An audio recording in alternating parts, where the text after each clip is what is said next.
कोविड-19 के दौरान पूरे विश्व में जहां हाहाकार मचा, भारत को जब तक इस समस्याओं से बाहर नहीं निकाल लेते तब तक स्वतंत्रता सेनानियों का वो सपना अधूरा है। प्रकृति के साथ जुड़िए ताकि हमारा समाज, हमारा भारत वापस विश्व गुरु की श्रेणी में आ सके।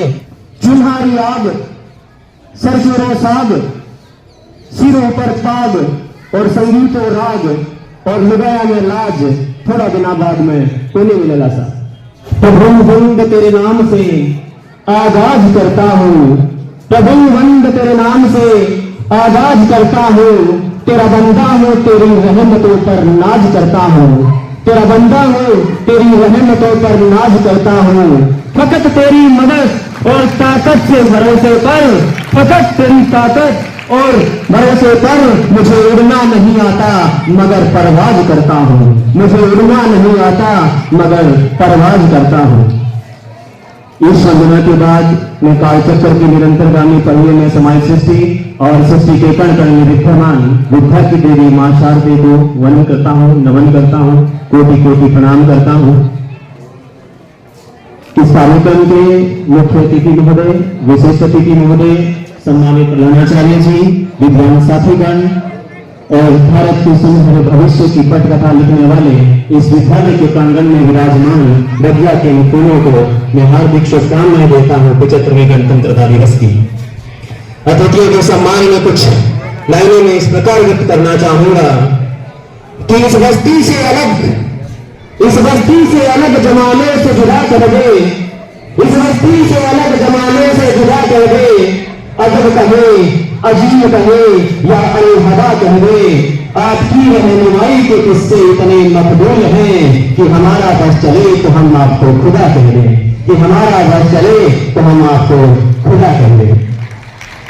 जैसा कि सर्वविदित है कि आज हम विद्यालय प्रांगण में 75वें गणतंत्रता दिवस मनाने जा रहे हैं, जिसकी पटकथा संविधान लागू होने के करीब 26 जनवरी 1950 से संविधान लागू हुआ। संविधान बनाने का सिलसिला आजादी से पहले ही 15 अगस्त 1947 को मिले स्वतंत्रता संग्राम से पहले ही 9 दिसंबर 1940 से उस कार्यक्रम की शुरुआत हो गई थी, जब संविधान सभा की पहली बैठक हुई। अंतिम बैठक 24 जनवरी 1950 को संविधान सभा के 284 सदस्यों ने जब इस पर हस्ताक्षर कर दिए 3 प्रतियों पर, तो उसके बाद उस संविधान को 26 जनवरी 1950 को लागू कर दिया गया और उसी दिन से हम इसे गणतंत्रता दिवस के रूप में मनाया करते थे। जब हमारा देश आजाद हुआ तब से भयंकर गरीबी और असाक्षरता के कुचक्र में फंसा हुआ था और साथ ही चुनौतियां थी राष्ट्र के एकीकरण की, आर्थिक विकास की और लोकतंत्र को कायम करने की। लेकिन ये भारत की ही वो संघर्षशीलता है जिसके बल पर भारत 7 दशकों की मेहनत के बाद आज हमारा देश चांद पर पहुंच गया है। आज हमारा देश परमाणु शक्ति संपन्न है और विश्व की सबसे बड़ी 5वीं अर्थव्यवस्था है। कोविड-19 के दौरान पूरे विश्व में जहां हाहाकार मचा, वही भारतीय की संघर्षशीलता के बल पर अपने खुद को बेहतर से बेहतर साबित किया। विभिन्न क्षेत्रों में कार्यरत कई पीढ़ियों के लोग हमारे गणतंत्र की अब तक की विकास गाथा में अमूल्य योगदान के लिए प्रशंसा के पात्र हैं। किसानों, मजदूरों, शिक्षकों, वैज्ञानिकों और पुलिस बलों की भूमिकाओं की सराहना करनी चाहिए।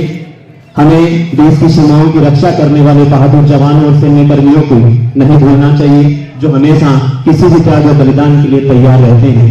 मैं सैनिकों की शौर्य को इन 2 पंक्तियों के माध्यम से व्यक्त करना चाहूंगा कि किसी गजरे की खुशबू को महकता छोड़कर आया हूं, किसी गजरे की खुशबू को महकता छोड़कर आया हूं, मेरी नन्ही सी चिड़िया को चहकता छोड़कर आया हूं, मुझे छाती से तो अपनी लगा लेना है भारत माँ, मैं अपनी माँ की बाहों को तरसता छोड़कर आया हूं, मैं अपनी माँ की बाहों को तरसता छोड़कर आया हूं। आज हमें अपराध, भ्रष्टाचार, हिंसा, नक्सलवाद, आतंकवाद, गरीबी, बेरोजगारी, जाति भेद और अशिक्षा जैसी समस्याओं को जड़ से खत्म करने का संकल्प लेना चाहिए। भारत को जब तक इस समस्याओं से बाहर नहीं निकाल लेते तब तक स्वतंत्रता सेनानियों का वो सपना अधूरा है। एक राजनीतिक विचारक हुआ रूसो, जिसने ये कहा था कि कला और विज्ञान की प्रगति ने मनुष्य को भ्रष्ट कर दिया है। क्योंकि उनका कथन था विज्ञान विनाशक है, क्योंकि ये विश्वास को खत्म करती है। बुद्धि भयानक है क्योंकि ये श्रद्धा को कम करती है। तो जैसे जैसे कला और विज्ञान का विकास हुआ, मनुष्य समाज का, मानव समाज का पतन होता गया। तो ऋषियों ने फिर कहा अंत में कि प्रकृति की ओर लौटिए और प्रकृति के साथ जुड़िए, ताकि हमारा समाज, हमारा भारत वापस विश्व गुरु की श्रेणी में आ सके। एक मारवाड़ी कविता के माध्यम से मैं ये व्यक्त करना चाहूंगा कि आज समाज कुछ खो चुका है। कुछ अनसुने पहलू, कुछ अनसुलझे राज जो समाज के में दब गए हैं, उन किताबों में दब गए हैं। और उस भारतीय संस्कृति के अतीत के पन्ने अगर हमें वापिस पुनर्जागृत करते हैं तो युवाओं को ये बलि उठानी होगी। एक मारवाड़ी कविता के माध्यम से मैं ये कहना चाहूंगा कि कुछ दिनों के बाद क्या नहीं मिलेगा, थोड़े दिनों बाद पाछा को नहीं मिलेगा सा, क्या क्या नहीं मिलेंगे। देखिए, चिन्हारी आग, सरसों साग, सिरों पर पाग और संगीतों राग और लुगाया में लाज, थोड़ा दिना बाद में तो नहीं मिलेगा सा। आंगन में औखड़, खुणे में मुसड़, दौरान में लस्सी और नत्ते कांगन की रस्सी, रिश्ता में उजास, दोस्तारों गरमास, पहलवानारी लंगोट और बाजरी का रोट, थोड़े दिनों बाद में नहीं मिलेगा सा, नहीं मिलेगा सा।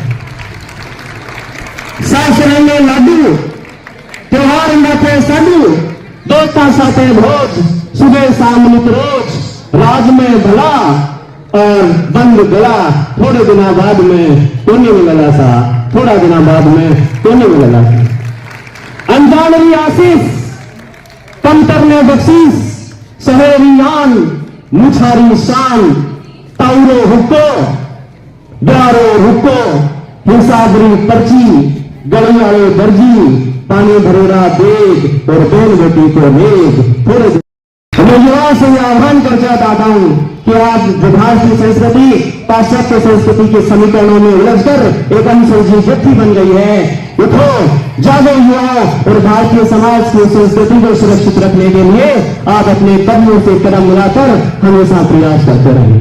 कुछ लाइनें में आपके लिए, युवाओं के लिए, हौसला अफजाई के लिए देना चाहूंगा। मंजिलें मिलेगी यकीनन परिंदों को, मंजिलें मिलेगी यकीनन परिंदों को, ये फैले हुए उनके पर बोलते हैं। अक्सर खामोश रहते हैं वो लोग, जमाने में जिनके हुनर बोलते हैं, जमाने में जिनके हुनर बोलते हैं। ये कविता क्रांतिकारी कवि की इस बीच याद आ जाती है कि छिप छिप कर अश्रु बहाने वालों, मोती व्यर्थ मिटाने वालों, कुछ सपनों के मर जाने से जीवन नहीं मरा करता है। छिप छिप अश्रु बहाने वालों, मोती व्यर्थ मिटाने वालों, कुछ सपनों के मर जाने से जीवन नहीं मरा करता है। सपना क्या है नयन सेज पर, सपना क्या है नयन सेज पर, सोया हुआ आंख का पानी और टूटता है उसका जो जागे कच्ची नींद जवानी। गीली उम्र बनाने वालों, डूबे बिना नहाने वालों, कुछ पानी के बह जाने से सावन नहीं मरा करता है, कुछ सपनों के मर जाने से जीवन नहीं मरा करता है, कुछ सपनों के मर जाने से जीवन नहीं मरा करता है। कुछ पंक्तियां जो मेरे गुरुदेव की आदरणीय बनिवास सर की मुझे कभी कभी याद आती है, जिनको मैं आपके सामने फिर दोहराना चाहूंगा कि राह जहां तक जाएगी, राह जहां तक जाएगी, राहगीर वहां तक जाएगा। तुम दरिया से पूछ रहे हो नीर कहां तक जाएगा। खींच धनुष की डोर और निशाना साध अपने मंजिल का, फिर देखेंगे कि तीर कहां तक जाएगा, फिर देखेंगे कि तीर कहां तक जाएगा। मैं युवाओं से फिर आह्वान करना चाहता हूं कि आप कदम से कदम मिलाकर आगे बढ़िए और इस देश की संस्कृति के लिए, देश के समाज के लिए अपने कर्तव्यों को हमेशा निभाते रहिए, अपने कर्तव्य पथ पर आगे बढ़ते रहिए। अंत में मैं इन पंक्तियों के साथ अपनी वाणी को विराम दूंगा कि मंजिल से आगे बढ़कर मंजिल की तलाश कर, मंजिल से आगे बढ़कर मंजिल की तलाश कर, मिल जाए दरिया तो समंदर की तलाश कर, कि मिल जाए दरिया तो समंदर की तलाश कर। हर शीशा टूट जाता है पत्थर की चोट से, हर शीशा टूट जाता है पत्थर की चोट से, वो पत्थर ही टूट जाए ऐसा शीशा तलाश कर, वो पत्थर ही टूट जाए ऐसा शीशा तलाश कर। जय हिंद, जय भारत।